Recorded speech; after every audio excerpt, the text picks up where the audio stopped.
फरमान मुस्तफ़ा सल्लल्लाहु ताला अलैहि वसल्लम, जिसने रोज़े जुमा मुझ पर 80 बार दुरूद पाक पढ़ा, अल्लाह ताला उसके 200 साल के गुनाहों को माफ़ फरमा देता है। याद रखिए, हदीस पाक में गुनाहों की माफ़ी से मुराद गुनाह सग़ाइर है, यानी छोटे गुनाह हैं। गुनाह कबाइर यहाँ पर मुराद नहीं है। गुनाह सगीरा जो होते हैं ये नेक कामों की वजह से माफ़ हो जाते हैं, और गुनाह कबीरा फ़कत तौबा से माफ़ होते हैं। तो फरमाया कि जो 80 बार दुरूद पाक पढ़ेगा तो अल्लाह ताला उसके 200 साल के गुनाह सगीरा को मुआफ़ फरमा देगा। सल्लु अलल हबीब सल्लल्लाहु अला मुहम्मद सल्लल्लाहु अलैहि वसल्लम। आज इंशाअल्लाह हम सूरह हज की आयत नंबर 42 से लेकर 45 तक का तर्जुमा तफसीर पढ़ने सुनने की सादत हासिल करेंगे। अऊज़ु बिल्लाहि मिनश शैतानिर रजीम, बिस्मिल्लाहिर रहमानिर रहीम। व इन युकज़्ज़िबूका फ़क़द कज़्ज़बत क़ब्लहुम क़ौमु नूह व आद व समूद व कौम इब्राहीम व कौम लूत व अस्हाब मदयन व कुज़्ज़िब मूसा फ़अमलैतु लिलकाफ़िरीन सुम्मा अख़ज़्तुहुम फ़कैफ़ कान नकीर। तर्जमा कंज़ुल इरफ़ान। और अगर ये तुम्हारी तकज़ीब करते हैं तो बेशक इनसे पहले नूह की कौम और आद और समूद की कौम तकज़ीब कर चुकी हैं, और इब्राहीम की कौम और लूत की कौम और मदयन वाले और मूसा की तकज़ीब की गई, तो मैंने काफिरों को ढील दी, फिर उन्हें पकड़ा तो मेरा अजाब कैसा हुआ। इस आयत मुबारका के अंदर और इसके बाद वाली आयत करीमा के अंदर अल्लाह तबारक व तआला ने नबी पाक अलैहिस्सलाम से माक़बल जो अंबिया कराम की कौम कुफ़ार का अपने नबियों के साथ तर्ज़ अमल रहा उसको बयान किया गया, और नबी पाक अलैहिस्सलाम की मुबारक ज़ात को तसल्ली दी गई कि ए महबूब, आप लोगों को यानी कुफ़ार मक्का को इस्लाम की दावत देते हैं, ये आप अलैहिस्सलाम को जुटलाते हैं, नबी मुकर्रम अलैहिस्सलातु तस्लीम को तकलीफ़ें और अज़ियतें देते हैं। तो इरशाद फरमाया कि महबूब, ये कुफ़ार का कोई आज का तरीक़ाकार नहीं है आपको जुटलाना। आप अलैहिस्सलाम से पहले भी अल्लाह तबारक व तआला के जलील और कदर अंबिया कराम अलैहिस्सलाम को जुटलाया गया, और उन अंबिया कराम अलैहिस्सलाम की तकज़ीब की गई। जैसे फरमाया सैयदना हूद अलैहिस्सलाम को उनकी कौम ने जुटलाया, इसी तरह सालेह अलैहिस्सलाम की कौम ने भी आप अलैहिस्सलाम को जुटलाया। इसी तरह समूद अलैहिस्सलाम की हज़रत सालेह की कौम यानी कौम समूद ने आपको जुटलाया। इसी तरह सैयदना इब्राहीम अलैहिस्सलाम की कौम, हज़रत लूत की कौम, हज़रत शुएब की कौम, यानी इन अंबिया कराम अलैहिस्सलाम की कौमों ने भी अपने नबियों की नबुव्वत व रिसालत का इनकार किया, अल्लाह ताला को एक मानने का इनकार किया।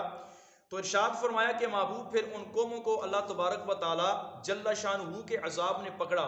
किसी पर अल्लाह तबारक व तआला ने आसमान से पत्थर नाजिल फरमाए, तो किसी कौम को अल्लाह तबारक व तआला जल्ल शानहू ने पानी के ज़रिए गर्क किया, और किसी को अल्लाह तबारक व तआला ने खौफनाक आवाज़ के ज़रिए गर्क किया।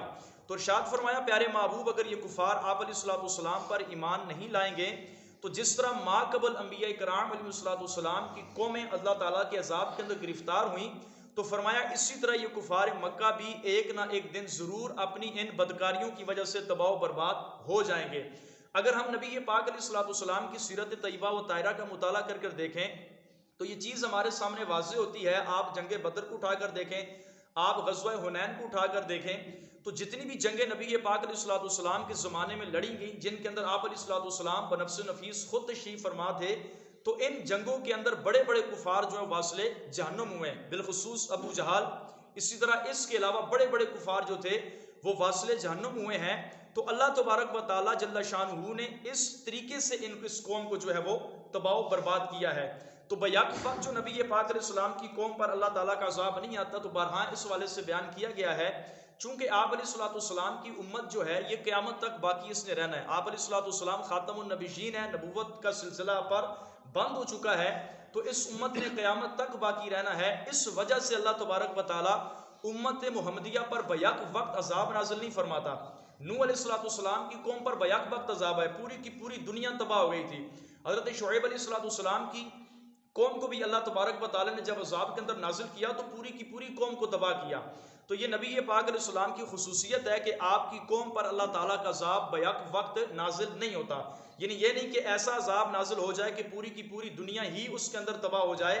तो फरमाया ऐसा अज़ाब नबी पाक अलैहिस्सलाम की उम्मत पर क़यामत तक के लिए नहीं आएगा, चूँकि इस उम्मत ने क़यामत तक के लिए जो है वो बाकी रहना है। वक़अय्यिन मिन क़रयतिन अहलकनाहा वहिय ज़ालिमतुन फ़हिय ख़ावियतुन अला उरूशिहा व बि'रिन मुअत्तलतिन व क़स्रिन मशीद। तर्जमा कंजुल इरफान, और कितनी ही बस्तियों को हमने हलाक कर दिया, वो जालिम थी तो अब वो अपनी छतों के बल गिर पड़ी हुई हैं, और कितने कुएं बेकार हैं, और कितने बुलंद व बाला मजबूत महल हमने बर्बाद कर दिए। फिर अल्लाह तबारक व तआला ने इस आयत करीमा के अंदर उनको तबाह करने की हालत बयान की है। फरमाया महबूब, जब उन कौमों को हमने हलाक किया तो कैसे ही कितने ही वो लोग थे कि जो जालिम थे, जुल्म की वजह से हमने उनको हलाक कर दिया। फरमाया उन्हीं के मकानों की छतें उन लोगों पर गिरा दी गईं। इसी तरह फरमाया वो कुएं के जिनके अंदर से वो पानी भरा करते थे, अपने मवेशियों को पिलाया करते थे, अब कोई ऐसा ना बचा कि वो उन कुओं से पानी भरे। इसी तरह फरमाया कि कितने ही महल थे, यानी उनकी बड़ी बड़ी अजीम शान इमारतें थीं। फरमाया हमने उनको ऐसे तबाह बर्बाद किया कि उनके बुलंद व बाला मकानात के हमने एक निशान तक को भी बाकी ना छोड़ा। तो अल्लाह तबारक व तआला का अज़ाब शदीद है, और रब तबारक व तआला की जब पकड़ आ जाए तो फिर कोई भी ताकत इंसान को उस अजाब से बचा नहीं सकती। हम अल्लाह तबारक व तआला जल्ल शानहू से आफियत का सवाल करते हैं। आमीन बिजाह नबी करीम सल्लल्लाहु तआला अलैहि वसल्लम।